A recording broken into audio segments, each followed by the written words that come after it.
Hi everyone, welcome to my channel the chemistry guide.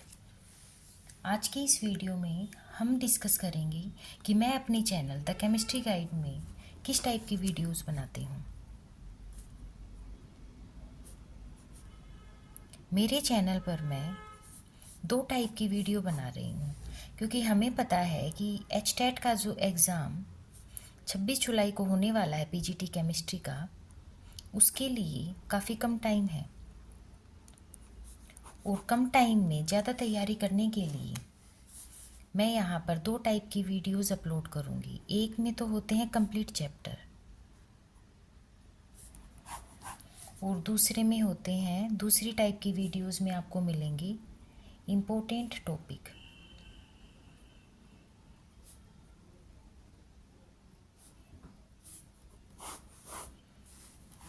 In types की video बनाने का purpose यही है ताकि आपके एग्ज़ाम में सब्जेक्ट से रिलेटेड आपके ज़्यादा से ज़्यादा नंबर इंक्रीज़ हो पाएँ। कंप्लीट चैप्टर में वो वाले टॉपिक होते हैं, जैसे मान लो कोई भी चैप्टर है, मैं वन बाय वन करके सारे के सारे चैप्टर कंप्लीट चैप्टर की वीडियो में आपको प्रोवाइड करवा दूंगी। कंप्लीट चैप्टर की वीडियो बनाने का एक ही पर्पज़ है ताकि आप हर एक टॉपिक से गो थ्रू हो जाएं सिलेबस के।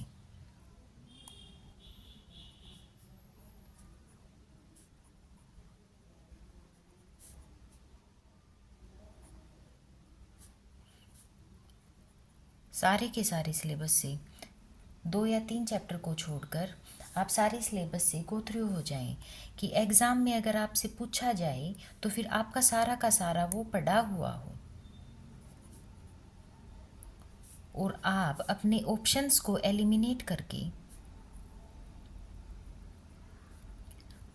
जो राइट करेक्ट ऑप्शन होता है उसको चूज़ कर पाएँ।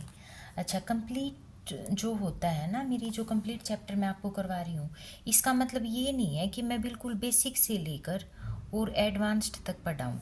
बेसिक मतलब 6th 7th से स्टार्ट कर दें कि कार्बन कार्बन के बीच में बॉन्ड कितने बॉन्ड होते हैं, कैसे बनते हैं, नहीं।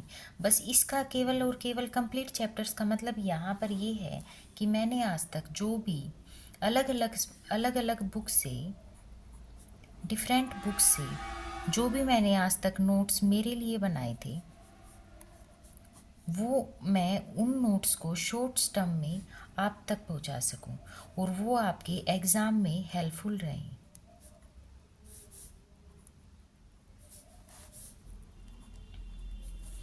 अच्छा, कंप्लीट चैप्टर्स के वीडियो को आप एक बार ओपन करके देखना। इसको अगर आप 2 या 3 बार भी पढ़ लेते हैं तो इनफ है आपकी एग्ज़ाम की तैयारी बेटर होने में। 2 या 3 बार इनकी रीडिंग कर लेंगे तो ये आपको इजीली लर्न हो जाएंगी। इसमें भी केवल और केवल मैं हर टॉपिक को शॉर्ट टर्म में आपको अच्छी तरह से डिस्क्राइब करने की कोशिश करती हूँ। अब क्या होता है कि अगर आपने एग्ज़ाम के लिए बहुत अच्छी तरह से नोट्स बना रखे हैं, वो भी शॉर्ट्स फॉर्म में, तो आपको इन कंप्लीट चैप्टर की वीडियो देखने की कोई ज़रूरत नहीं है। लेकिन फिर भी मैं आपको एक बार ये सजेस्ट करूँगी कि आप इस टाइप की वीडियोस को ज़रूर देखें और अगर आपको लगे कि हाँ, ये वीडियो देखने से आप एग्ज़ाम में बेटर स्कोर कर पा रहे हैं तो देखना, नहीं तो फिर आप इम्पोर्टेंट टॉपिक वाली वीडियो भी देख सकते हैं। इम्पोर्टेंट टॉपिक जो वीडियो हैं उनमें वो वाले टॉपिक्स कवर किए जाएंगे जो कि अभी तक एग्ज़ाम में पूछे गए हुए हों।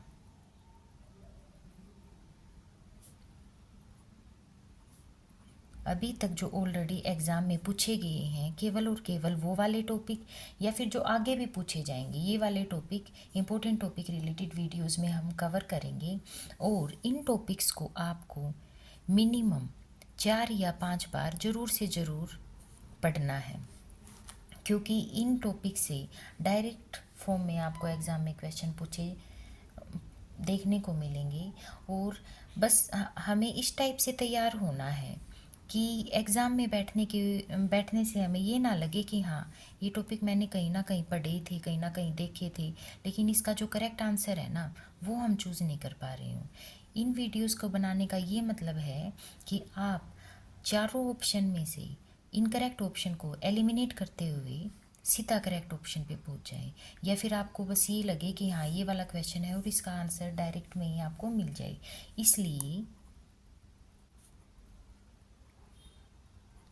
जो इम्पोर्टेंट टॉपिक है एग्ज़ाम के पॉइंट ऑफ व्यू से, उनकी जो जो भी ट्रिक्स आती हैं वो आपको यहाँ पर बताने की कोशिश की जाएगी। वैसे तो ये जो नोट्स हैं कंप्लीट चैप्टर वाले, इसमें भी केवल और केवल वही टॉपिक मैं डिस्कस करवाती हूँ जो कि एग्ज़ाम की पॉइंट ऑफ व्यू से आपके लिए इम्पोर्टेंट होंगी। लेकिन आपको ये वाले टॉपिक तो 100% करने ही करने हैं, और कम से कम वो 4-5 बार करने हैं। फिर आपके केमिस्ट्री में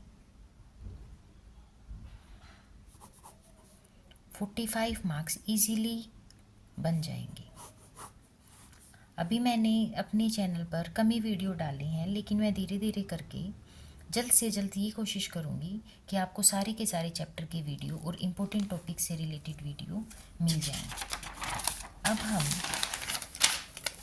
स्टार्ट करते हैं केमिस्ट्री के एक अदर टॉपिक से जो कि एग्ज़ाम में पूछा ही पूछा जाता है। वो है सॉलिड स्टेट में हम पढ़ते हैं सॉलिड स्टेट में क्रिस्टल लैटिस।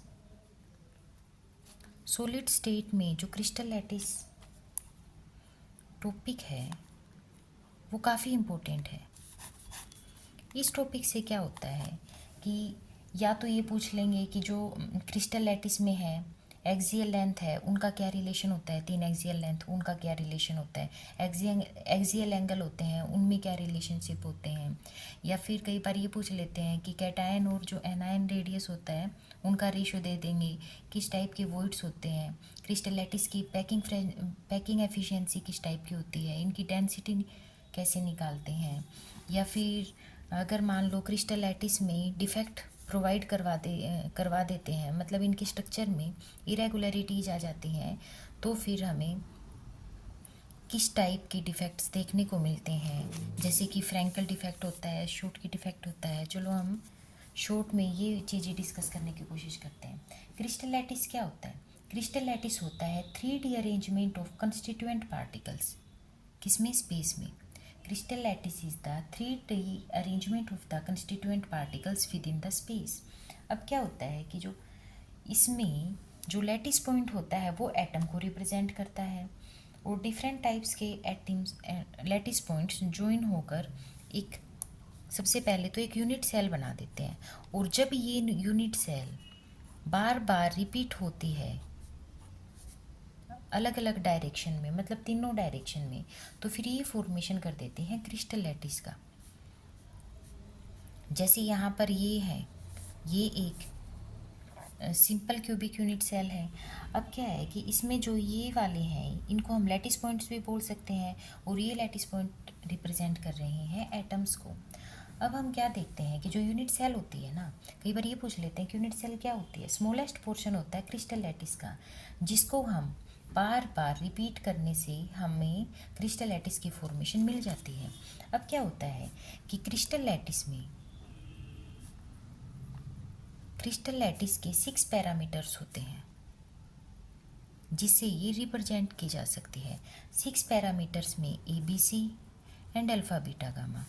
ABC और अल्फ़ा बीटा गामा क्या होता है? ये होते हैं एज लेंथ। जैसे कि ये वाली लेंथ कितनी होती है? ये होती है एज लेंथ। और अल्फ़ा बीटा गामा रिप्रेजेंट करते हैं एज एंगल। एज लेंथ को हम लैटिस पैरामीटर भी बोल सकते हैं। ABC लैटिस पैरामीटर की टर्म में भी यूज होते हैं। जैसे कि मान लो यहाँ पर ये वाली एज लेंथ हो जाएगी A, अगर ये वाली B है तो ये वाली C है। इसके और इसके बीच में अगर हम एंगल को अल्फ़ा मान ले तो यहाँ इसके बीच का एंगल बीटा और इसके बीच का गामा। अब हम क्या होता है, एक तो होती है क्रिस्टल लैटिस में अगर arrangement of the particles only हो कॉर्नर के ऊपर, corner of the unit cell, तो फिर उसको हम सिंपल क्यूबिक यूनिट सेल बोल देते हैं, या फिर प्रीमिटिव यूनिट सेल भी बोल देते हैं। प्रीमिटिव यूनिट सेल होती हैं 7 टाइप्स की, जैसे कि क्यूबिक, टेट्राहेड्रल, ऑर्थोरोम्बिक, मोनोक्लिनिक। ये सारी की सारी सिंपल प्रीमिटिव यूनिट सेल भी होती हैं। लेकिन अगर हम इनमें डिफरेंट टाइप्स के अरेंजमेंट कर दें तो फिर हमें प्रिमिटिव यूनिट सेल के अलावा एक तो मिल जाती है जैसे body centred unit cell, face centred unit cell, edge centred unit cell. अब हमने पढ़ा हुआ है कि बॉडी सेंटर्ड यूनिट सेल क्या होता है, जब यूनिट सेल में एक एटम्स बॉडी सेंटर पे आई और 8 एटम्स यहाँ पर कॉर्नर पे हों, वो होगी body centre unit cell. Face centre unit cell क्या होता है कि कॉर्नर के ऊपर एटम आने के अलावा ये जो फेस आपको यहाँ पर दिखाई दे रहे हैं, हर फेस के सेंटर में एटम्स आए, वो हो जाएगी फेस सेंटर। और एंड सेंटर क्या होता है कि कॉर्नर के ऊपर एटम्स आने के साथ साथ जो एंड के कोई भी दो फेस के बीच में एटम्स आए, जैसे अगर मान लो एक ये फेस हमने मान लिया, एक ही ऊपर और नीचे दो फेस हमने कंसीडर कर लिए, एक यहाँ पर एटम आ जाए, एक यहाँ पर एटम आ जाए, तो वो हो जाएंगे एंड फेस सेंटर। एग्ज़ाम में वैसे इनसे क्वेश्चन पूछे नहीं जाते हैं। एग्ज़ाम में जो क्वेश्चन पूछा जाएगा वो पूछा जाएगा कि क्रिस्टल लैटिस किस किस टाइप की होती हैं और उनकी जो एक्सियल लेंथ होती है, जैसे हमने डिस्कस किया था कि ABC एक्सियल लेंथ है या फिर एज लेंथ लैटिस पैरामीटर, हमें कुछ भी बोल सकते हैं। एक्सियल लेंथ, एक्सियल एंगल, इनके बीच में क्या रिलेशनशिप होता है। तो देखिए, इसको याद करने का जो ट्रिक है वो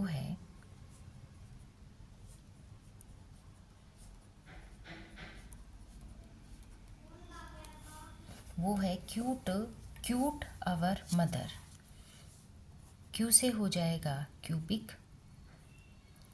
ये TE से हो जाएगा tetragonal, orthorhombic, monoclinic, triclinic, hexagonal and rhombohedral. ये आप यहाँ पर कर लेना। टेट्रागोनल, मैं ये डायरेक्ट नेम यहाँ पर लिख के आपको दिखा देती हूँ ताकि उससे हमें एक्सियल लेंथ और एक्सियल एंगल का भी पता चले। सबसे पहले हम डिस्कस करते हैं क्यूबिक, फिर हो जाएगा TE से टेट्रागोनल, फिर नेक्स्ट हो जाता है अवर से ऑर्थोरोम्बिक, फिर नेक्स्ट हो जाएगा मोनोक्लिनिक। देखो, मोनोक्लिनिक और ट्राइक्लिनिक ये इकट्ठे ही आएंगे, मोनोक्लिनिक, ट्राइक्लिनिक, हेक्सागोनल और HE से हेक्सागोनल और R से हो जाएगा रोम्बोहेड्रल। रोम्बोहेड्रल को हम ट्राइगोनल भी बोल सकते हैं। अब क्या होता है कि एग्ज़ाम में ये पूछ लेंगे कि जो इनके एक्सियल लेंथ होते हैं उनमें क्या रिलेशनशिप होता है। देखो, हमें पता है एक्सियल लेंथ होता है ABC एक्सियल लेंथ होती है। तो सबसे पहले हम इसको याद करने के लिए इस टर्म में लिख लेते हैं। ये चीज़ आप 2 बार 3 बार याद करोगे तो आपको इजीली याद हो जाएंगी। अब हम एक रिलेशन ले आते हैं इसमें 0 1 2 2 2 1 0, मतलब ऊपर से 0 थी, नीचे से भी 0, फिर ऊपर से 1, नीचे से भी सेकंड नंबर पे 1, और बीच में जो 3 वाली हैं वो 2 2, 0 1 2 2 2 1 0। ये है इसको याद करने, एक्सियल लेंथ को याद करने की ट्रिक। 0 और 1 2 ये वाले डिजिट क्या करने के लिए हमने यहाँ पर लगाए हैं, ये वाले लगाए हैं पीछे से, इनको जो ये B और C की एक्सियल लेंथ है इनको नॉट इक्वल बनाने के लिए। यहाँ पर 0 है मतलब हम किसी में भी नॉट इक्वल का साइन नहीं लगाएंगे। यहाँ पर 1 है, हमने यहाँ पर नॉट इक्वल का साइन लगा दिया। 2 है, यहाँ पर लगा दिया 2 में। यहाँ पर भी 2 है तो यहाँ पर 2 में लगा दिया नॉट इक्वल। यहाँ पर 2 है तो यहाँ पर भी 2 में लगा दिया। यहाँ पर 1 है तो यहाँ पर 1 में ही नॉट इक्वल का साइन लगाया, और यहाँ पर 0 है तो ये यू का यूँ छोड़ देंगे। इसका क्या मतलब है, इसका ये मतलब है कि जो क्यूबिक क्रिस्टल लैटिस होती है उसमें तीनों की तीनों एक्सियल लेंथ इक्वल है। टेट्रागोनल जो क्रिस्टल लैटिस होती है उसमें 2 एक्सियल लेंथ इक्वल होती हैं, लेकिन वो दोनों की दोनों तीसरी एक्सियल लेंथ की इक्वल नहीं होती। ऑर्थोरोम्बिक में क्या होता है कि इसमें जो तीनों की तीनों एक्सियल लेंथ होती हैं वो अनइक्वल होती हैं। जैसे ऑर्थोरोम्बिक का एग्जाम्पल कई बार पूछ लिया जाता है, जो माचिस की जो डब्बी होती है ना, मैच बॉक्स, उसका एग्जाम्पल है ऑर्थोरोम्बिक। अब जैसे मान लो वो इस शेप की होती है थोड़ी सी, तो इसकी ये भी अलग लेंथ की होती है, ये भी अलग लेंथ की होती है और ये भी अलग लेंथ की होती है। तो तीनों की तीनों इसमें एक्सियल लेंथ होती है वो अनइक्वल होती है। और इसको याद करने की जो ट्रिक है वो आप यहाँ से याद कर सकते हैं। अब हम एक्सियल लेंथ को याद करने की ट्राई करते हैं। एक्सियल लेंथ हमें पता है कि अल्फ़ा बीटा और गामा से हमने शो किया था। अब एक बार आप इसको भी ऐसे कर देना, स्टार्टिंग में अल्फ़ा बीटा गामा।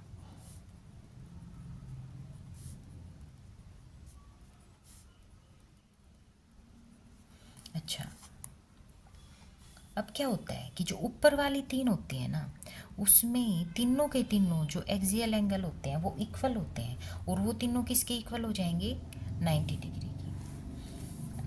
अब क्या होता है, अब हम एक बार इसको छोड़ के ट्राइक्लिनिक के ऊपर आ जाते हैं। ट्राइक्लिनिक में क्या होता है कि एक एंगल दूसरे के अनइक्वल होता है और तीनों के तीनों एंगल 90 डिग्री के इक्वल नहीं होते हैं। अब फिर हम फिर से इसको छोड़ के इसके ऊपर आ जाएंगे। इसमें क्या होता है कि वैसे तो तीनों के तीनों एक्सियल एंगल इक्वल होते हैं, लेकिन तीनों के तीनों एक्सियल एंगल 90 डिग्री के नहीं होते। इसको लर्न कर लिया। जैसे मान लो ऊपर वाले तीनों के तीनों इक्वल और 90 डिग्री के, फिर एक छोड़ देंगे, फिर ये तीनों अनइक्वल और ना ही इक्वल है 90 डिग्री के, फिर एक छोड़ देंगे, ये तीनों के तीनों इक्वल तो होते हैं लेकिन 90 डिग्री के इक्वल नहीं होते। अब इसमें हम क्या करेंगे, मोनोक्लिनिक और हेक्सागोनल में, मोनोक्लिनिक और हेक्सागोनल में क्या होता है कि जो अल्फ़ा और जो गामा होता है, देखिए इसमें अल्फ़ा और गामा ये तो होता है 90 डिग्री, लेकिन जो बीटा है वो 90 डिग्री का नहीं होता है। बीटा जैसे देखो, आप ये देख लो कि इसमें मोनोक्लिनिक ऊपर आ रहा है, हेक्सागोनल नीचे आ रहा है, तो इसमें हम क्या काम करेंगे, बीटा गामा से पहले आता है, तो मतलब जो बीटा है ना वो इन दोनों से डिफरेंस है। यहाँ पर क्या है कि गामा जो है वो इन दोनों से डिफरेंस है। हेक्सागोनल में अल्फ़ा और बीटा तो 90 डिग्री का हो जाता है, लेकिन जो गामा है वो इन दोनों से डिफरेंस हो जाएगा, वो होता है 120 डिग्री के इक्वल। और लेकिन मोनोक्लिनिक में क्या था कि बीटा इन दोनों के अनइक्वल है, लेकिन वो 90 डिग्री के इक्वल भी नहीं है। अब वैसे तो आपके एग्ज़ाम में बस केवल और केवल यही टेबल पूछा जाएगा जो आपको याद करना है, लेकिन कभी कभी ये भी पूछ ले जाते हैं कि हमें पता है जो ब्रावियस लैटिस होती है, ब्रावियस लैटिस जो हमने डिस्कस किए थे ना, बॉडी सेंटर होते हैं, face centre, end centre, primitive unit cell, ये टाइप ऑफ ब्रावियस लैटिस ही हैं। ब्रावियस लैटिस होती है 3 dimensional arrangement of crystal lattice, 3 dimensional arrangement of crystal lattice. और टोटल कितने ब्रावियस लैटिस होते हैं? टोटल होते हैं 14 ब्रावियस लैटिस। एग्जाम में कभी कभी डायरेक्ट यहीं से ही क्वेश्चन पूछ लिया जाता है कि जो ब्रावियस लैटिस होती है वो 2 डायमेंशनल होती है, 3 डायमेंशनल, वो होती है 3 डायमेंशनल अरेंजमेंट, और कितने होते हैं? वो होते हैं 14। अब अगर मान लो कि ये वाला ब्रावियस लैटिस के बारे में ये क्यूबिक और ये डिफाइन करने हों, तो देखो सभी में प्रिमिटिव यूनिट सेल तो होते ही होते हैं। अब अगर ये पूछ लिया जाए कि कितने टाइप के ब्रावियस लैटिस प्रिमिटिव यूनिट सेल होते हैं, तो 7 टाइप्स के जो ब्रावियस लैटिस होते हैं वो प्रिमिटिव यूनिट सेल होते हैं। अब नीचे के 3 तो होते हैं खाली प्रिमिटिव ही, ऊपर वाला होता है primitive, face centred, body centre. अब हम एक को छोड़ देंगे, और ये वाला होता है primitive, face centred, body centre and edge centre. देखो इसमें स्पेलिंग बड़ी है, तो मतलब इसमें चारों के चारों आएंगे। अब क्या है कि एक तो इससे ऊपर वाला रह गया और एक इसको इससे नीचे वाला रह गया जो हमें कंसीडर करना है। अब क्या होता है कि बी और ई, बी छोटा है तो ऊपर आ गया, ई बड़ा है तो इसके नीचे आ गया। बस ये टाइप की याद करनी है। कभी कई के बार अगर पेपर में ये पूछ लेंगे ना कि कितने टाइप के ब्रावियस लैटिस है ना, वो बॉडी सेंटर है, तो बॉडी सेंटर 3 में आया, 1 2 3, तो 3 टाइप के हैं। कौन कौन से? क्यूबिक, टेट्रागोनल और ऑर्थोरेम्बिक। वैसे आपको इस एग्जाम पॉइंट ऑफ व्यू से जो लर्न करना है वो केवल और केवल इतना ही पार्ट लर्न करना है। नेक्स्ट हम पढ़ते हैं, अब जैसे हमने प्रिमिटिव यूनिट सेल और इनके बारे में तो एक बार डिस्कस कर ही लिया है, अब हम डिस्कस करेंगे पैकिंग एफिशिएंसी। पैकिंग एफिशिएंसी के ऊपर हम ज़्यादा ब्रीफ में डिस्कस नहीं करेंगे कि कैसे निकाले जाते हैं, बस हम ये डिस्कस कर लेंगे कि पैकिंग एफिशिएंसी होती क्या है। पैकिंग एफिशिएंसी होती है कि जो लैटिस पॉइंट्स होते हैं उन पार्टिकल्स ने टोटल स्पेस का कितना परसेंटेज कवर कर रखा है। It is the percentage of the total space occupied by the lattice particles. ये होती है हमारी पैकिंग एफिशिएंसी। जितनी ज़्यादा पैकिंग एफिशिएंसी होगी, इसका मतलब है कि टोटल स्पेस का उतना ही ज़्यादा एरिया पार्टिकल्स ने ऑक्यूपाई कर रखा है। अब जैसे पैकिंग एफिशिएंसी को निकालने का फॉर्मूला ये भी होता है कि volume occupied by atoms in unit cell. Unit cell में जो एटम्स ने कितनी वॉल्यूम ऑक्यूपाई कर रखी है, and volume of unit cell. अब जैसे मान लो पैकिंग एफिशिएंसी है। पैकिंग एफिशिएंसी अगर हम सिंपल क्यूबिक क्रिस्टल लैटिस के लिए देखते हैं, जिसको हम इससे डिनोट करते हैं, तो जैसे volume occupied by the atoms, इसमें हमें पता है एक ही होगा, मल्टीप्लाई बाय द जो वॉल्यूम है उसका फॉर्मूला होता है 4/3πr³, और टोटल वॉल्यूम हो जाएगी यूनिट सेल ए क्यूब से। और इसको अगर हम ब्रीफली सोल्व करते हैं तो हमें इसकी पैकिंग एफिशिएंसी मिलती है 52.4%। बीसीसी की जो पैकिंग एफिशिएंसी मिलती है वो मिलती है 68%, और एफसीसी की जो पैकिंग एफिशिएंसी मिलती है वो मिलती है हमें 74%। इसलिए जो सबसे ज़्यादा पैकिंग एफिशिएंसी होती है वो एफसीसी की होती है, सबसे कम पैकिंग एफिशिएंसी एससीसी की होती है। एफसीसी, सीसीपी या एचसीपी, इन तीनों की पैकिंग एफिशिएंसी सेम ही होती है, दैट इज़ 74%। अब कई बार क्या होता है कि ये तो हो गया पैकिंग एफिशिएंसी से रिलेटेड। अब होता है कि डेंसिटी ऑफ द सब्सटेंस। कई बार हमसे पूछ लेते हैं कि सब्सटेंस की डेंसिटी कैसे निकाली जाती है, तो हम यहाँ पर इसका डायरेक्ट फॉर्मूला ही कंसीडर कर लेते हैं। डेंसिटी को इससे डिनोट करते हैं रो से, और ये होता है इसके इक्वल। यहाँ पर जो जेड है होता है वो होता है number of atoms in the unit cell. जैसे कि जेड की वैल्यू एससीसी है, बीसीसी है और एफसीसी है। वैसे तो अगर हम इसको ब्रीफली डिस्कस करेंगे तो काफ़ी देर लग जाएगी। इसकी जो जेड की value means number of the atoms in the unit cell कैसे निकालेंगे। एससीसी में हमें पता होता है कि नंबर ऑफ द कितने कॉर्नर में एटम्स होते हैं, 8 एटम्स कॉर्नर में होते हैं, और एक कॉर्नर में जो कंट्रीब्यूशन होता है एटम्स का वो होता है 1/8। तो इसका हो जाएगा number of atoms in the NCC in the SCC 1। BCC में क्या होता है कि कॉर्नर के ऊपर तो होते ही हैं और बॉडी सेंटर के ऊपर होता है, बॉडी सेंटर का कंट्रीब्यूशन पूरा का पूरा होता है, इसलिए 1+1। इसकी जो जेड की वैल्यू आ जाएगी वो 2। और यहाँ पर एफसीसी में होता है, एफसीसी में जो नंबर ऑफ एटम्स होते हैं वो कॉर्नर के साथ साथ फेस सेंटर पर भी होते हैं, और जो यूनिट सेल होता है उसमें 6 फेसेस होते हैं, और कंट्रीब्यूशन हो जाएगा 1/2। तो ये हो जाएंगे 1 + 3 4। इसको हम ब्रीफली कि एससीसी, बीसीसी, एफसीसी में number of the arrangement of the particles कैसे होते हैं वो हम कभी और डिस्कस करेंगे। अब के लिए बस आपको यही ध्यान रखना है। यहाँ पर जेड की वैल्यू हो जाएगी number of the atoms in the unit cell, M हो जाएगा मोलिकुलर मास, एन ए हो जाता है अवोगाड्रोस नंबर, और ये हो जाता है volume of the unit cell. अगर आप लिखना चाहो तो लिख सकते हो number of the atoms, mass of each atom, Avogadro's number and volume of the unit cell. इसको जो याद करने की ट्रिक है वो जैसे ऐसे है, जमना है ज से ज, जेड, म से हो जाएगा जैसे ये एम, और ना को हम ऐसे भी कर सकते हैं ज म ना। ठीक है, तो फिर ये ना वाला एन से तो बन जाएगा यहाँ पर ये, और ए से बन जाएगा ए की क्यूब, जो कि वॉल्यूम की टर्म में है। ये डेंसिटी को लर्न करने की ट्रिक है।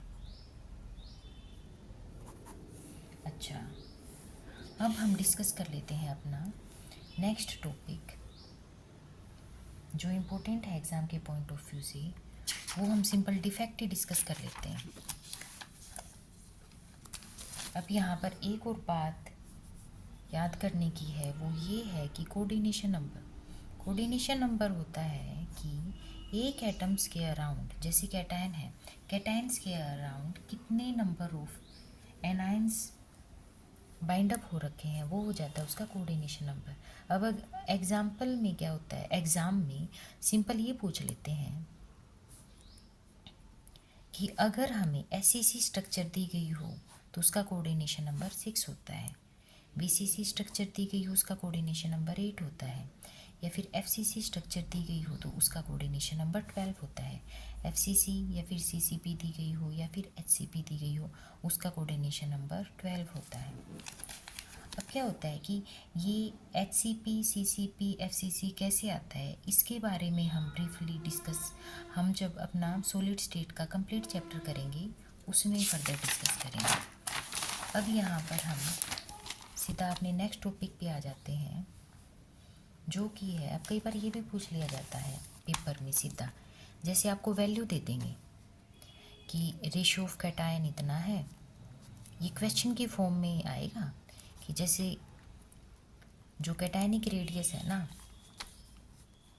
रेशियो ऑफ कैटायन की वैल्यू तो इतनी है, रेशियो ऑफ नहीं, जैसे कैटायन की वैल्यू देती आपको कि कैटायन की कितनी लेंथ है, और फिर ये एनायन की वैल्यू देती, और अब ये पूछ लेंगे कि इसमें जो वॉइड है ना वो किस टाइप का होगा, और वॉइड किस टाइप का होगा, या फिर कई बार ये पूछ लेंगे कि जो कैटायन है वो किस फॉर्म में ऑक्यूपाई करेगा, मीन्स कि ट्राइगोनल वॉइड में ऑक्यूपाई करेगा या फिर टेट्रागोनल फॉर्म में ऑक्यूपाई करेगा, ये पूछ लेंगे। अब क्या होता है कि जो कैटायन होता है वो जनरली वॉइड्स में ही ऑक्यूपाई होता है। अच्छा, तो फिर हम क्या काम करेंगे, हमें जो कैटायन और एनायन की जो वैल्यू दे रखी होगी हम उसको डिवाइड कर लेंगे। कैटायन और एनायन की वैल्यू को जब हम डिवाइड कर लेंगे, ऊपर कैटायन और नीचे एनायन, तो हमें ये रेशो मिल जाएगा, किसका, रेडियस का, क्योंकि यहाँ पर जो क्वेश्चन में वैल्यू दी गई होगी वो दी गई होगी कि radius of cation and radius of anion अगर गिवन है तो फिर कैटायन है वो किस वॉइड में ऑक्यूपाई करेगा, उसके लिए एक टेबल होती है। देखिए, अगर रेडियस रेशियो की वैल्यू कैटायन ऑक्यूपाई इन वॉइड, और फिर आता है कोऑर्डिनेशन नंबर। देखिए, जो भी रेडियस रेशियो हमें दे रखा था, अगर उसकी वैल्यू 15 से कम, 0.15 से कम आती है, मीन्स लेस देन 0.15, तो जो कैटायन है वो ऑक्यूपाई करेगा लीनियर फॉर्म में। अच्छा, और अगर इसकी 0.15 से लेकर 0.22 तक आती है तो जो कैटायन है वो ऑक्यूपाई करेगा ट्राइगोनल वॉइड में। अब हमें पता है ट्राइगोनल वॉइड उससे बड़ा होता है टेट्राहेड्रल वॉइड, उससे बड़ा होता है ऑक्टाहेड्रल वॉइड, उससे बड़ा होता है क्यूबिक वॉइड। अब सबसे पहले अगर 0.15 से रेडियस रेशियो की कम वैल्यू आ जाएगी तो लीनियर वॉइड आ जाएगा, और अगर 0.15 से 0.22 हुई तो टेट्राहेड्रल वॉइड, अगर 0.22 से 0.41 हुई तो टेट्राहेड्रल, एंड 0.41 से 0.73 हुई ऑक्टाहेड्रल, एंड 0.73 से 1 तक हुई तो क्यूबिक वॉइड। मैंने जो इसको लर्न कर रखा था वो ऐसे कर रखा था। देखिए, हमें पता है कि जो √2 की वैल्यू होती है वो होती है अप्रोक्सीमेट 1.41, और ये √3 की होती है 73। तो फिर ये क्या होता है कि सबसे पहले हम 15 को मानकर चलते हैं, 15 से लेकर और फिर 22 तक, फिर हम कर देंगे कि 22 से लेकर 42 तक, 22 से 42 तक। अब क्या होता है कि 42 भी या फिर 41 भी, 42 से लेकर 0.73 तक, और फिर ये 1 तक हमें जाना ही है। अच्छा, अगर मान लो पेपर में ये पूछ लिया कि कैटायन किस में ऑक्यूपाई करेंगे तो हम इस ऑप्शन में से चूज कर लेंगे। अगर ये पूछ लिया कि कोऑर्डिनेशन नंबर कितना होगा कैटायन का, तो फिर अगर रेडियस रेशियो की वैल्यू ये आएगी तो कोऑर्डिनेशन नंबर 2 हो जाएगा, अगर नेक्स्ट आई तो कोऑर्डिनेशन नंबर हो जाएगा 3, ट्राइगोनल वॉइड्स में तो 3 ही होता है। फिर 4 हो जाएगा और या फिर 8 हो जाएगा। वैसे इसके एग्जाम्पल जो होते हैं ना वो कम ही पूछे जाते हैं, बस इन दोनों के एग्जाम्पल पूछने के ज़्यादा चांस है। फॉर एग्ज़ाम्पल रेडिस रेशो की अगर वैल्यू ये आती है तो वो आती है NaCl के लिए, ये आती है CaCl वैल्यू के लिए, ये आती है ZnS। मेनली तो एग्ज़ाम में अगर पूछे जाएंगे तो फिर ये तीनों ही पूछे जाएंगे, इसके लिए आप B2O3 भी कर सकते हैं। आज की वीडियो में हम इतना ही करेंगे। नेक्स्ट हम डिस्कस करेंगे डिफरेंट टाइप्स ऑफ डिफेक्ट्स के बारे में, जैसे कि स्टोशियोमेट्री डिफेक्ट हो गया, इम्प्योरिटी डिफेक्ट हो गया, नॉन स्टोशियोमेट्री डिफेक्ट हो गया। चलिए आज की इस वीडियो में हम ब्रीफली इनको डिस्कस कर ही लेते हैं।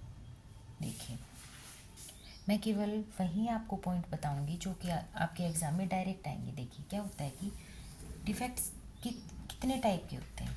डिफेक्ट्स होते हैं, पहले तो हम ये कंसीडर कर लेते हैं कि डिफेक्ट होता क्या है। डिफेक्ट होता है, हमने देखा था कि हमने डिफरेंट टाइप्स ऑफ के क्रिस्टल लैटिस में कंस्टिट्यूएंट पार्टिकल्स की अरेंजमेंट कर ली थी। जब इस अरेंजमेंट में इरेगुलरिटीज़ आ जाती हैं तो उस क्रिस्टल लैटिस में हमें डिफेक्ट देखने को मिलता है। डिफेक्ट का मतलब होता है irregularities, imperfections observed in the crystal lattice। अब क्या होता है कि जो डिफेक्ट होता है ना वो दो टाइप का होता है, लाइन डिफेक्ट या फिर पॉइंट डिफेक्ट। जब ये इरेगुलरिटीज़ हमें मिलती हैं कंस्टिट्यूएंट पार्टिकल में, ये अगर एक पॉइंट के अराउंड हमें मिले तो पॉइंट डिफेक्ट होता है, और अगर ये इरेगुलरिटीज़ लाइन के अराउंड हमें मिलती हैं तो वो होता है लाइन डिफेक्ट। अब यहाँ पर हम अपनी सिलेबस में पॉइंट डिफेक्ट ही है, पॉइंट डिफेक्ट। अब क्या होता है, जैसे कि irregularities constituent particles is observed around a point, तो फिर ये हो जाता है पॉइंट डिफेक्ट।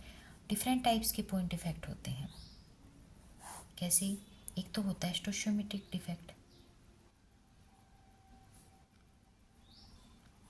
एक होता है इम्प्योरिटी डिफेक्ट, और एक होता है नॉन स्टोशियोमेट्रिक डिफेक्ट।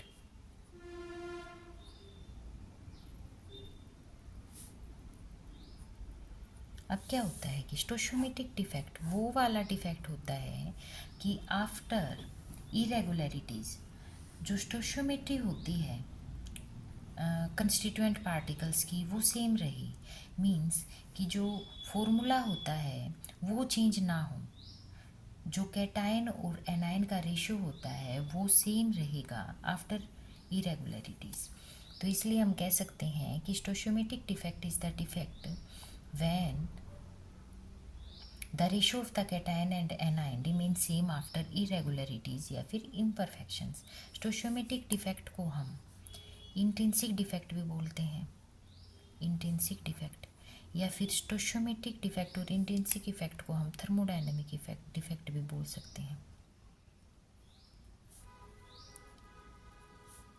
अब क्या होता है कि स्टोशियोमेट्रिक डिफेक्ट को हम यहाँ पर ब्रीफली डिस्कस करेंगे, जिसमें कि शॉर्ट की होते हैं। जैसे देखिए, अब स्टोशियोमेट्रिक डिफेक्ट में वैसे तो जो डिफेक्ट होते हैं वो दो टाइप के होते हैं, नॉन आयनिक सॉलिड में और आयनिक सॉलिड में। नॉन आयनिक सॉलिड में क्या होता है, इंटरस्टिशियल डिफेक्ट और वैकेंसी डिफेक्ट। इंटरस्टिशियल डिफेक्ट का मतलब होता है कि उसमें इरेगुलरिटीज किसी इंटरस्टिशियल साइट पर ही ऑब्जर्व हो। वैकेंसी डिफेक्ट में क्या होता है कि जो इरेगुलरिटीज़ होती है ना वो वैकेंसी आयन की जो वैकेंसी होती है उसकी वजह से ऑब्टेंड होती है। लेकिन जो आयनिक डिफेक्ट होता है, स्टोशियोमेट्रिक डिफेक्ट में दो टाइप के डिफेक्ट हो गए, नॉन आयनिक और आयनिक डिफेक्ट। अब जो भी डिफेक्ट आयनिक सॉलिड्स में ऑब्जर्व होते हैं हम अपने एग्ज़ाम के पॉइंट ऑफ व्यू से केवल वो ही डिस्कस करेंगे। एक तो हमें पता है कि जो आयनिक सॉलिड्स होते हैं ना उसमें होता है फ्रैंकल डिफेक्ट, और एक होता है शॉर्टकी डिफेक्ट। अब क्या होता है फ्रैंकल डिफेक्ट, देखो फ्रैंकल एफ से बनता है और फूल भी एफ से बनता है। इसका मतलब ये एक लर्न करने का तरीका है कि हमें यहाँ पर कैटायन है ना वो फूल बना रहा है कि वो अपनी जगह से हट गया हो, लेकिन वो टोटली अपने क्रिस्टलिटी से बाहर नहीं गया है, वो बस हमें फूल बनाकर और किसी अनदर पोजीशन को उसको उसने ऑक्यूपाई कर लिया है, जिससे कि उसकी इलेक्ट्रिकल न्यूट्रलिटी भी मेंटेन रहती है, वो डेंसिटी भी सेम रहती है। बस कैटायन अपनी जगह से दूसरी जगह पर डिस्प्लेस हो गया है। अब जैसे मान लो यहाँ पर ए बी था, यहाँ पर ए तो है कैटायन और बी है एनायन, ऐसे आप देख लेना। फिर यहाँ पर हो जाएगा बी और फिर ए बी। अब क्या है कि यहाँ पर आना तो था ए, लेकिन ये ए वाला यहाँ से हटके और अगर यहाँ पर इसने पोजीशन ऑक्यूपाई कर ली तो है तो with in the same crystal lattice, लेकिन उसने अदर पोजीशन ऑक्यूपाई कर ली। तो इस टाइप की डिफेक्ट, ये एक ऐसा स्टोशियोमेट्री डिफेक्ट है जब कैटायन यहाँ पर जो कैटायन है वो डिसलोकेट हो जाता है अपनी ओरिजिनल पोजीशन से, dislocate from its original position, और ऑक्यूपाई कर लेता है अदर लोकेशन को। इसमें क्या होता है देखिए, अगर कैटायन और एनायन का दोनों का सेम साइज होता तो दोनों के दोनों आप ये मतलब याद करने के लिए चल कर सकते हो कि दोनों के दोनों साथ चलते। अब यहाँ से केवल और केवल कैटायन जो कि ए प्लस है वहीं डिस्प्लेस हुआ है यहाँ पर, इसका मतलब जो इनके बीच में जो साइज़ का डिफरेंस है वो ज़्यादा है। इसलिए हम कह सकते हैं कि जो साइज़ डिफरेंस है, large size difference between cation and anion, large size difference between cation and anion in Frankel defect। अच्छा, अब अगर देखो यहाँ पर लार्ज आ जाता है ना, तो इनकी जो कोऑर्डिनेशन नंबर है, कोऑर्डिनेशन नंबर की वैल्यू है ना वो कम है। और एक यहाँ पर याद करने वाली बात है कि इसकी जो डाइलेक्ट्रिक कांस्टेंट वैल्यू होती है वो हाई होती है।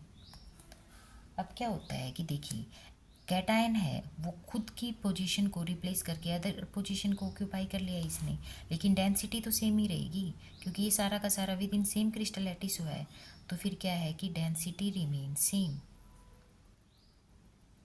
और एक क्या है कि इसके एग्जाम्पल यहाँ पर ये भी पूछ सकते हैं कि जो इलेक्ट्रिकल न्यूट्रलिटी क्या वो सेम है। हाँ, इलेक्ट्रिकल न्यूट्रलिटी यहाँ पर मेंटेन हुई है क्योंकि जो कैटायन है वो with in the crystal lattice change हुआ है। अब इसके एग्जाम्पल है जो एग्ज़ाम में आएंगे, जेड एन एस पूछ लेंगे कि जेड एन एस में किस टाइप की क्रिस्टल वो डिफेक्ट होता है, तो वो होता है Frenkel defect. NeCl, KCl, CSCl, NeBr और AgBr। अब क्या होता है कि ये ध्यान रखना कि जैसे ये होता है सोडियम पोटेशियम सीजियम, ये सारे के सारे एस ब्लॉक में होते हैं ना, एल्कली मेटल्स होते हैं सारे के सारे। तो इसमें लगभग जो एल्कली मेटल्स के साथ हैलाइड लग जाते हैं तो उस टाइप के डिफेक्ट को हम फ्रैंकल डिफेक्ट बोल देते हैं। शॉर्ट के डिफेक्ट में क्या होता है कि जैसे यहाँ पर ए तो रिप्रेजेंट करता है कैटायन को, बी कर रहा है मान लीजिए एनायन को। इसमें क्या होता है कि कैटायन और एनायन दोनों के दोनों मिसिंग हो जाते हैं। मान लो यहाँ से ये जो बी एनायन आना था वो नहीं है यहाँ पर ए, और यहाँ पर जो ए कैटायन आना था वो भी नहीं है। मीन्स यहाँ से ए कैटायन और एनायन दोनों के दोनों डिसलोकेट हो जाते हैं। Both cations and anions are missing हो जाते हैं, कैटायन एंड एनायंस मिसिंग। इस टाइप की जो डिफेक्ट को हम बोलते हैं शॉर्ट की डिफेक्ट। इसमें क्या होता है देखो, अब अगर यहाँ से मिसिंग हो गए मीन्स यहाँ से चले गए तो डेंसिटी तो डिक्रीज हुई ही है। अगर ये मिसिंग हो रहे हैं तो इनके बीच में जो साइज डिफरेंस था वो कम है, तो क्या आ जाएगा, स्मॉल साइज डिफरेंस। अब अगर साइज डिफरेंस अगर कम है तो कोऑर्डिनेशन नंबर तो ज़्यादा था, दोनों के बीच में कोऑर्डिनेशन नंबर ज़्यादा। अब सीधा हम इनके एग्जांपल के बारे में डिस्कस कर लेते हैं। जो भी Ag के साथ हैलाइड लगेगा वो इसका एग्जांपल होता है शॉर्ट की डिफेक्ट का, जैसे AgBr, AgCl एंड AgI। अब हमने क्या देखा कि जो AgBr और AgI है वो दोनों के दोनों फ्रैंकल और शॉर्ट की डिफेक्ट शो करता है। तो हम इसको यहाँ पर पॉइंट बना के लिख सकते हैं कि AgBr shows Frankel as well as Schottky defect. ये एग्ज़ाम में कई बार क्वेश्चन पूछ लिया जाता है कि ऐसा कौन सा कंपाउंड है जो शोट की डिफेक्ट शो करता है।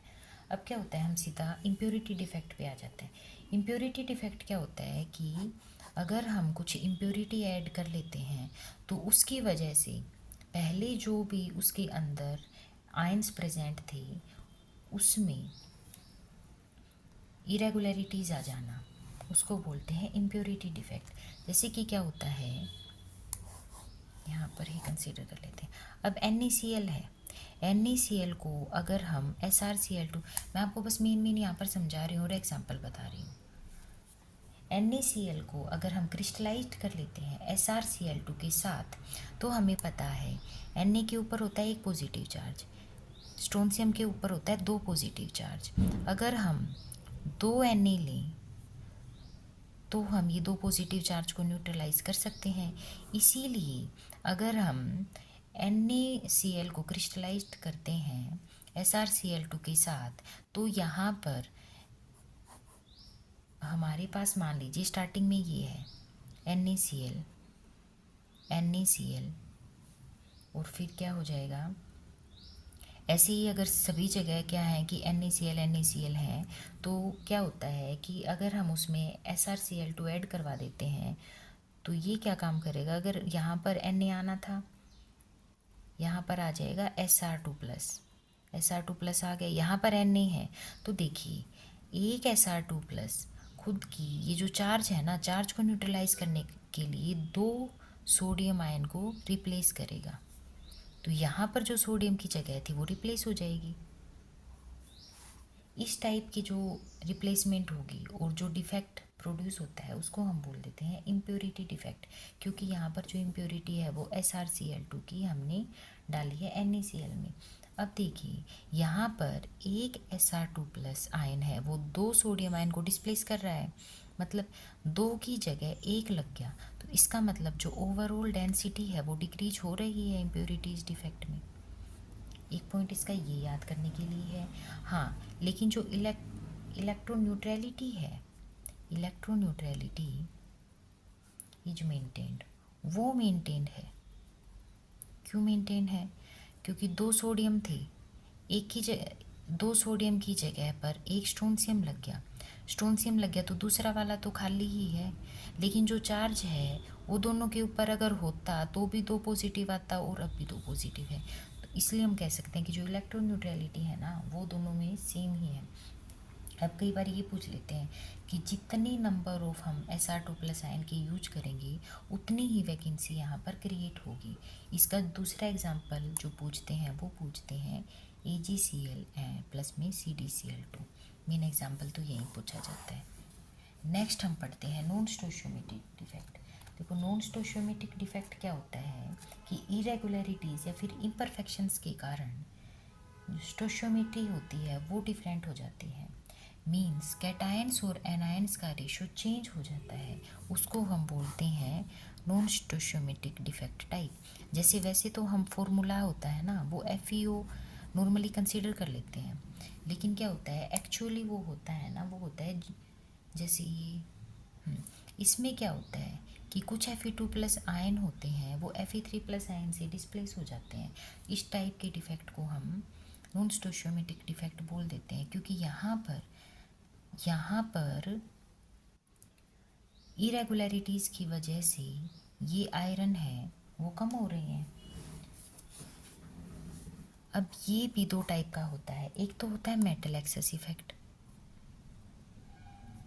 मेटल एक्सेस डिफेक्ट, और एक होता है metal deficiency defect.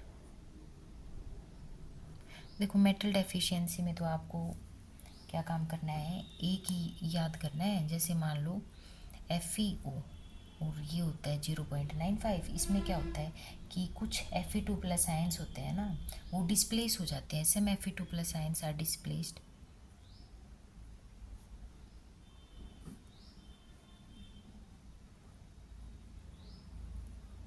Fe3 plus ions. बस खाली ये एग्जाम्पल, या फिर कभी कभी जो NiO वाला एग्जाम्पल भी पूछ लेते हैं, इसमें भी जो कुछ Ni2 प्लस आयंस हैं वो डिस्प्लेस हो जाते हैं Ni3 प्लस आयन से, ये दोनों एग्जांपल डायरेक्ट पूछ लेंगे कि किस टाइप के डिफेक्ट हैं, तो फिर ये हैं metal efficiency defect. Metal excess defect में दो टाइप के डिफेक्ट आते हैं। एक तो मेटल एक्सेस डिफेक्ट, मेटल का एक्सेस कब होगा, जब उसमें एनायनिक की डेफिशिएंसी होगी। और दूसरा है कि मेटल का एक्सेस कब होगा, जब उसमें मेटल ही ज़्यादा, मीन्स जब उसमें कैटायंस को ही हम ज़्यादा अमाउंट में प्रेजेंट कर लें। तो फिर एक तो हो जाएगा metal excess defect due to anionic vacancies. देखो, एनायनिक वैकेंसीज में इसको केवल वर्बली ही आपको डिस्क्राइब कर रही हूँ। इसमें क्या होता है कि जो सोडियम क्रिस्टल्स होते हैं ना, सोडियम क्लोराइड, अगर हम इसको हीट कर लेते हैं और इसके चारों ओर हम ऐसा एनवायरनमेंट प्रोवाइड कर दें कि यहाँ पर सोडियम के वेपर ही वेपर हैं, क्लोरीन क्या काम करेगा, इसके साथ अट्रैक्ट करने के लिए क्लोराइड आयन की फॉर्म में यहाँ पर चला जाएगा और यहाँ पर बाहर आके ये NaCl बना लेगा। अंदर क्लोराइड की जगह खाली हो जाएगी, मीन्स वो ऐसे हो जाएगी, ये वैकेंट हो जाएगी। अब क्या है कि देखो, metal excess defect due to anionic vacancy, anion chloride ion है वो तो गया, अब यहाँ पर मेटल एक्सेस नंबर में है, तो फिर इस टाइप के डिफेक्ट को हम नॉन स्टोइचियोमेट्रिक डिफेक्ट बोल देंगे।